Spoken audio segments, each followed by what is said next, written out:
Hello again, guys. It's Barry with Barry's 8-Track and Classic Car Radio Repair. And today's video is going to be a discussion and a demonstration on my so-called full Delco system conversion. Um, Other than shops who get the parts from me, I am the world's only shop who does this level of conversion on a complete radio 8-track system, separate radio 8-track system. And the reason for this, there's quite a few reasons that I go to such links on this 8-track thing here, is the first thing I'll do is I'll show you the audio board from the 8-track, and I'll show you what a lot of shops are likely to do, and some other cool things. So here's the original audio board from the 8-track, and as you can see, this is our speed control section here. They even got it enclosed in like a line. And then this is our audio circuitry. This is where the head comes in. This is the beginning of the amplification system. Now what happens, what most shops have been doing, if the customer wants to use his original factory 8-track with a converted radio, you can no longer use the speaker outputs on the 8-track because the 8-track is a common ground type of device, and conversion works best with a fully isolated speaker system. So what I do is there's a problem with most shops will simply tap a line level signal from somewhere on this audio board, and that gives you the tape head signal going to the radio, to the converter radio. That's all well and good, but we've got all this on the original board. We've got all this audio circuitry really close to the speed control circuitry. And what that causes is motor noise coming through the amplifier. Now, when this unit was original factory, was only putting out about maybe 4 watts per channel, and it didn't have the fidelity that the conversion has, the motor noise was not objectionable and probably not even noticeable. But with the added power output and fidelity of the radio conversion, the motor noise on some units can really stand out and be objectionable. So what I do on these 8-tracks is, unlike most other shops, I pull the audio board out and throw it away. You just heard it hit the bottom of my waste can. And I go back in with my little bitty hand-built preamp.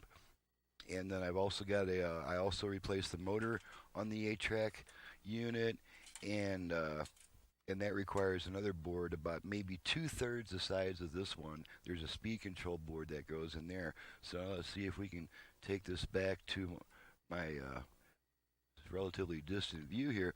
And now what we have is here's the customer's 8-track unit, and if we could see through this cover, you would see that the new preamp board is right there, and the new speed control board is way back over in this corner, so that the speed control circuitry and preamp circuitry have got plenty of separation and isolation from each other, and so that a minimum of motor noise makes it through the amplifier section.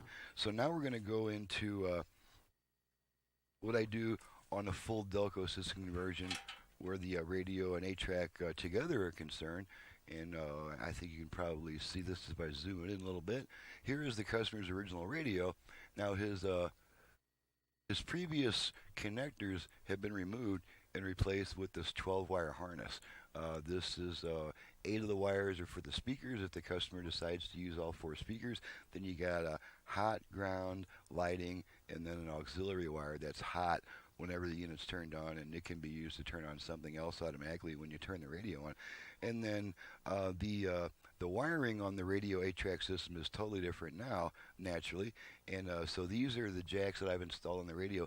This connects to the 8-track section. We've got our left-right audio, and then we've got a control signal, which is basically a 12-volt signal that the 8-track sends to the radio to tell the radio to switch into aux mode for the 8-track.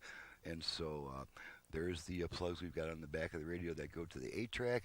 Here's our harness that wires to the customer's car. And now we're going to take a look at the back of the 8-track, and we'll see what I've done on that. Okay. We've got our 3 jacks that go to the radio, and you'll notice that the 12-volt control signal is a different type of connector than the audio connectors, and that's so that you cannot possibly accidentally connect 12 volts to your amplifier and blow your amplifier out. And then this is just our aux input, which most customers request. And on this type of system, it makes a lot more sense to put the aux in on the 8-track, since that already has this massive switch inside that can separate the signals properly. So there's what we got with that. So now we're going to go ahead and hook the whole unit up and demonstrate it. As you can see, the 8-track now does have red and black wires for power and ground. So we're just going to go ahead and hook this system up real quick, run it through all its paces, make sure everything works before we send it back to the customer. Zoom out so you can see what I'm doing here. Okay, I may need to stand for some of this, but I'll try not to. Okay, so now I'm just going to, and I do include the cables to connect the radio to the 8-track.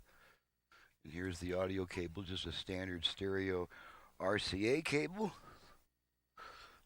Okay, we're going to plug that into our signal jacks. Okay, and then plug it into the signal jacks on the 8-track. And I know you probably can't really see what I'm doing here, but it'll be in the instructions as well. And then here's our special type of cable so that we're not plugging power into controller audio circuitry. We'll just plug that into the power jack. Okay, so now all we got to do is we'll just imagine my bench is my car, and I've already got the connector wired to my speakers and all that stuff in my car here. So go ahead and turn all this around. And we are just about ready to turn this system on and see what she'll do. Okay, so here is the connector for the inverted radio. Just plug that right into my bench connector here, which is connected to my power supply and speakers and all that cool stuff.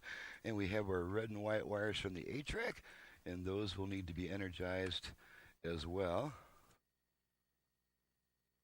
And I should probably, just to be on the safe side, run a ground wire too between the radio and the 8-track, so I'll do that real quick too, since we don't have the car chassis right now to ground everything to.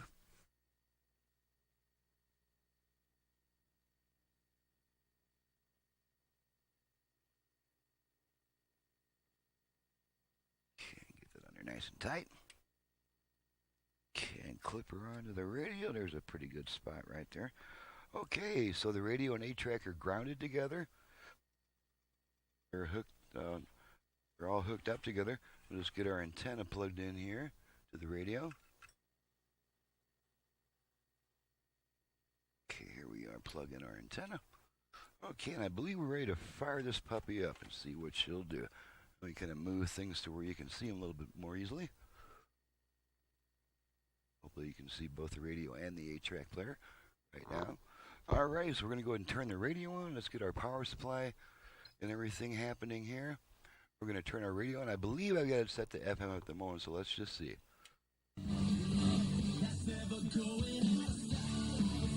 Okay, I've got it set to an FM station at the moment. Let's just go ahead and run it all the way across the FM dial, see how many FM stations we pick up. Should be somewhere between 25 and 30 FM stations that we can get after conversion.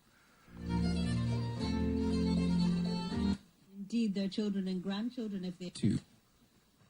This discussion is probably keep the government open. CSN.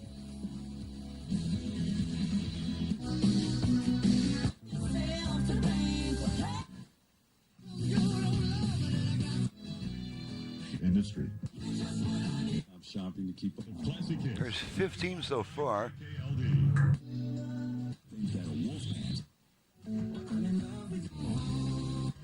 There's 20. Make possible cut. Agenda, his vision for America. In Prescott, we've always been. The initiation. Hundreds of vehicles. So there's about 30. In association. Okay, so we're picking up about 33 FM stations in my little town here after conversion.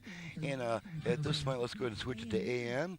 And on this radio, since there's no AM FM switch, we just turn the unit off and then right back on within about half a second to switch bands. So here we go, off, on. Okay, now you can hear the familiar AM sounds. Should be getting the station pretty soon. There's the one. Should be another one coming up right about now. are. 2011. Eastern small business. We live in North Phoenix, and people. Okay, so let's go back to FM. We're back on FM, and I've already preset all the buttons to FM stations. Let's test that real quick.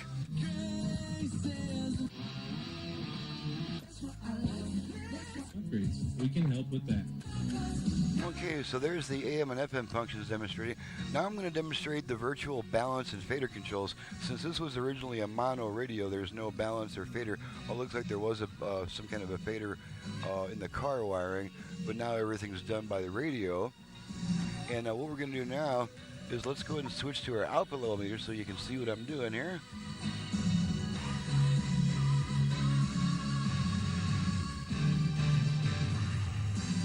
Took me a while to find the button. I still can't find it. There we are. Okay, I'm going to demonstrate the virtual left-right balance control. You can now adjust your left-right balance and your front-rear balance using only the tone control. I'm going to adjust the, let's do the front-rear balance first. To activate that, we give our tone control 2 turns to the right. I'm going to take the tone control to about the center position so I've got room to rotate it. Rotate it twice to the right. You should hear 4 beeps, which lets you know that the function is activated, and then you can use the tone control to adjust front-rear balance. So let's try that real quick. Okay, there's our beeps. Okay, and now we're using our tone control to adjust our front-rear balance. Rear, front, rear, front. Okay, I'm going to center it, take my hand off the control. After about 1 second, you hear a single beep letting you know that the function has changed back to the tone control. You can hear now it's only controlling the tone. Okay, now let's do a left-right balance. Same procedure, except we rotate our tone control twice to the left. So here we go. Okay, there's our beeps. Okay, and now our tone control is adjusting our left-right balance. Pretty cool, huh? Okay, I want to center the speakers, take my hand off the control. 1 beep lets us know that this function is now just a tone control again. Okay, the only thing we have not checked, well, we haven't checked the line input yet, so let's go ahead and check that real quick. And the line input is on the back of the 8-track in this system, so I'm just going to plug it in real quick, make sure it switches over. There's one side, the aux input, and there's the aux input coming to the other side. Now, after using the aux input, it's going to take 20 seconds for the radio to come back automatically, and that's because of a Vox circuit that holds onto the aux signal a little bit longer than it really needs to, and in that manner, it prevents the unit from constantly switching back and forth during quiet music passages in between songs. If you don't like the delay, just turn the radio off, turn it right back on, and the delay's canceled out. Okay, now we can test the 8-track. And this is where you're going to see just how much brighter and punchier I can make the 8-track sound with my own preamp. So let's move back to our unit views if we can find all that cool stuff. Okay, there's our unit view. Let's back it off so we can get to the 8-track. And incidentally, after conversion, the volume, tone, and balance controls on the 8-track no longer have any purpose. It's just something to hang your knobs on for decoration. Everything's controlled by the radio except the track change button. That is still active on the radio. So the first thing I'm going to do is I'm going to turn this radio down a little bit before I pop a tape in there, because the 8-track is going to really jump out at you when I get done with it. Here's our Temptations tape. Just pop it on in there.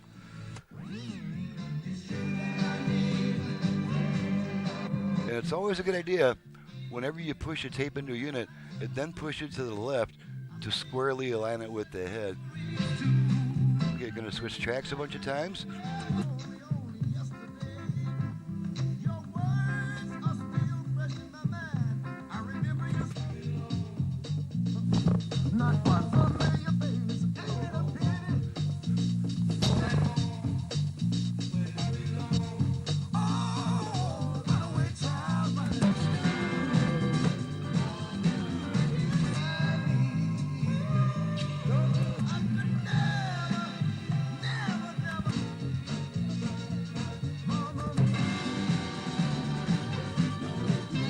Okay.